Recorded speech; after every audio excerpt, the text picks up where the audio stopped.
सर्वबाधा विनिर्मुक्ता धन धान्य सुतान्विता मनुष्यो मत प्रसादेन भविष्यति न संशय। राधे राधे, जय मां कामाख्या। आप सभी का स्वागत है सुख का सागर भाग्य ऋषि संस्थान में। मैं हूं आपके साथ आचार्य पुष्पेंद्र शास्त्री। आज हम बात करेंगे आपके व्यापार क्षेत्र को लेकर, आपकी नौकरी को लेकर। कब कब परेशानी आती है, कब कब उतार चढ़ाव आता है, क्यों आता है, कुंडली में ऐसे कौन से दोष हैं जिनके कारण आपके बनते कार्य बिगड़ जाते हैं। आपको लगता है कि मेरा बिजनेस, मेरी नौकरी बहुत अच्छी चल रही है, लेकिन कुछ समय से बिगड़ गई, कुछ समय से इनकम के स्रोत बंद हो गए, कुछ समय से आपका कार्य नहीं आ रहा है। तो इसका जो मेन लक्ष्य है वो क्या है, क्या कारण है, कुंडली में ऐसा कौन सा दोष लगता है। आज इसी के लिए हम आपसे चर्चा करने के लिए आए हैं। तो आपके टीवी स्क्रीन पर जो नंबर दिए जा रहे हैं, अगर आप भी ग्रसित हैं इन कारणों से, आपके व्यापार क्षेत्र को लेकर, आपकी नौकरी को लेकर, आपके धन आगमन को लेकर, तो निश्चित रूप से आप हमसे जुड़ सकते हैं, कॉल कर सकते हैं, हमारे संस्थान में बात कर सकते हैं। कारण क्या है कि कुंडली का जो दसम भाव होता है वो नौकरी का होता है, और एकादश भाव जिसको हम कहते हैं वो भाव हमारे व्यापार का। द्वितीय भाव होता है कुंडली में सेविंग अकाउंट, जिसको हम बोलते हैं सेविंग। आप कितना कमाते हैं, आप 20,000 रुपये कमाते हो या 20 लाख रुपए कमाते हो, वो द्वितीय घर नहीं दिखाएगा। द्वितीय घर किसे दिखाएगा कि 20 लाख में से आपने 3 लाख खर्च कर दिए, 17 लाख रुपए आपके बचे, तो वो 17 लाख की सेविंग जो आपके जीवन में होगी वो कुंडली का द्वितीय भाव दिखाएगा। द्वादश भाव आपके खर्च को दिखाएगा, एकादश भाव इनकम को दिखाएगा, जो आपकी पूरी इनकम हो रही है। तो कभी कभी आप देखते हैं ना कि अच्छा चलता हुआ व्यापार रुक जाता है। क्यों? क्योंकि जब आपके कुंडली में एकादश भाव कमजोर हो जाए, या एकादश भाव में कोई शत्रु ग्रह आकर बैठ जाए, या मारक का स्वामी आकर बैठ जाए, तो आपका एकादश भाव कमजोर हो जाता है। और एकादश भाव के कमजोर होने पर आपके व्यापार में रुकावट आ जाती है। जो ग्रह या जिस ग्रह की राशि एकादश भाव में बैठी हुई है, या जो ग्रह एकादश भाव में बैठा हुआ है, वो अच्छा है तो आपको अच्छा फल मिलेगा, और वो मारक का स्वामी है या नीच की राशि पर बैठा है तो वो आपको बहुत गलत और बुरे परिणाम देगा, जिससे कि आपका मानसिक संतुलन बिगड़ सकता है, आपका धन धान्य की हानि हो सकती है। क्योंकि जब जब उस ग्रह की मादशा आएगी, अंतरदशा आएगी, प्रत्यांतर दशा आएगी, तब तब आपको ये परेशानियां उठानी पड़ेंगी। अर्थात तब तब आपको देखना होगा कि आपके कौन से ग्रह कमजोर अवस्था में हैं और कौन से ग्रह आपके इस क्षेत्र को खराब कर रहे हैं।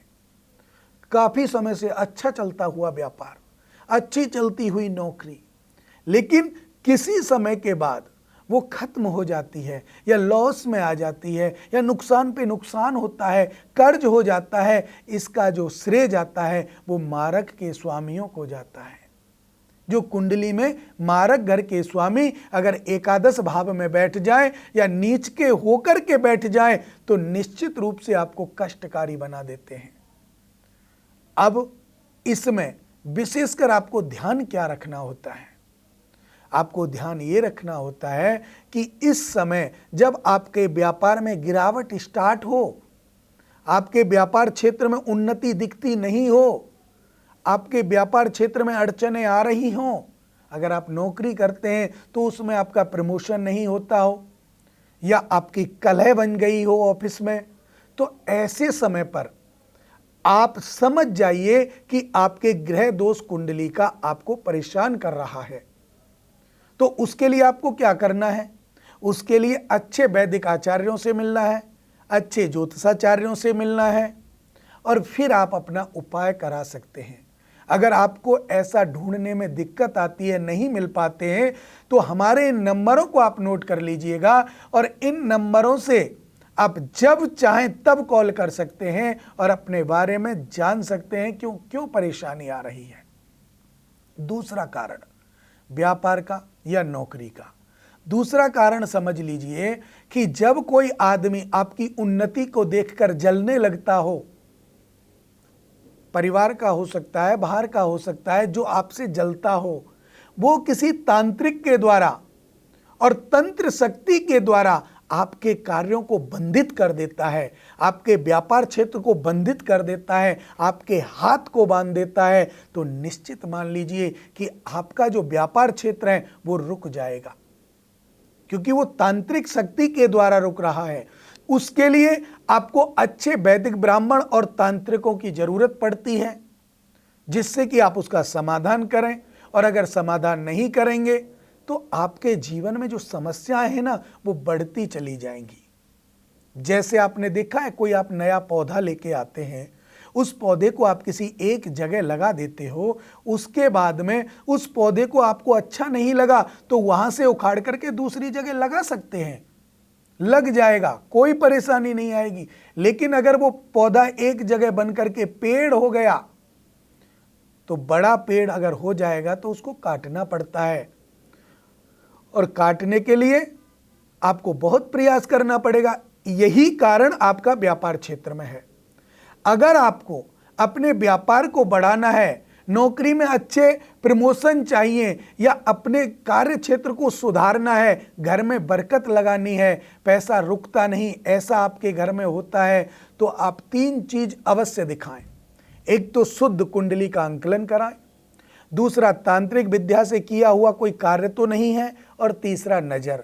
ये 3 गुण और 3 अवगुण, इन्हीं को आप मान लीजिए। अगर ये नहीं है तो गुण, और हैं तो अवगुण, और ये तीनों अवगुण आपके जीवन को निरर्थक कर देते हैं, आपके जीवन की जो श्रेष्ठता है उसे खो देते हैं। और इन तीनों गुणों के द्वारा ही आपके कार्यों में अवरोधता आती है, घर में पैसा नहीं रुकता, बीमार या कोई कोर्ट केस या पता नहीं कैसे कैसे रास्तों से पैसा चला जाता है।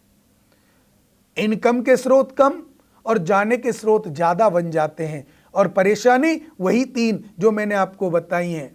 उन्हीं तीनों परेशानियों का अगर आपको इलाज चाहिए, आपको परेशानी हो रही है, आप भी इस चीज से ग्रसित हैं, तो निसंकोच आप हमारे नंबरों पर कॉल करके अपने जीवन को सफल बना सकते हैं, अपने जीवन में श्रेष्ठता ला सकते हैं। लेकिन इनके साथ साथ एक उपाय आप सबको करना चाहिए। अपने घर में जो माता पिता हैं, जिसके नहीं हैं वो एक अलग बात है, लेकिन जिनके माता पिता हैं, उस माता पिता की सेवा करना आपका परम धर्म है, वो आपको करनी चाहिए। इन्हीं शुभ मंगल कामनाओं के साथ मुझे दीजिए इजाजत। राधे राधे। जय मां कामाख्या।